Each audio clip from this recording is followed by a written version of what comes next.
Hebrews 10:14 says this, "By one offering he has perfected for all time those who are sanctified." Now the he they're talking about here is Jesus. And when I read this, it reminded me that Jesus was that one-time sacrifice for sin. In the Old Testament, they had the sacrifices.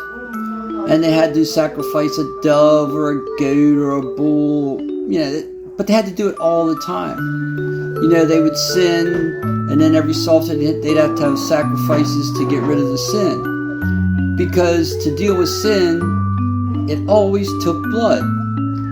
And it took blood of something perfect. So each of these sacrifices, each of these animals had to be perfect. No blemishes, scars, cuts, or anything like that. So, but it was an ongoing thing, over and over and over again. But Jesus came as the perfect one-time sacrifice. You see, to deal with sin, ultimately, to deal with sin forever, it had to take a man. The problem is, every person ever born was born into sin. So there was no perfect person. So it had to be someone sinless. So God's plan had Jesus, his only son, come as a man, live as a man, and die as a man. Ultimately to be resurrected as a man. So we see that Jesus is that one-time sacrifice.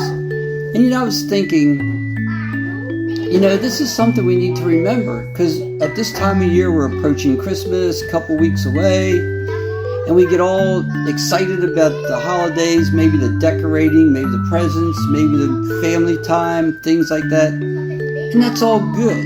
And we see nativity scenes here and there. We hear the Christmas story, which is an amazing story of the way Jesus was born, all the details that went into that.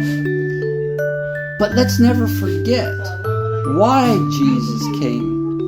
You see, this would be nothing but the Christmas story would be nothing but a nice story.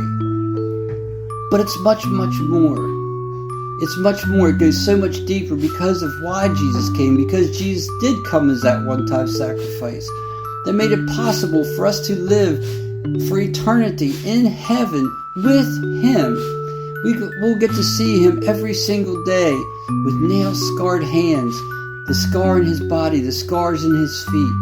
Never forget that. Rejoice this season in why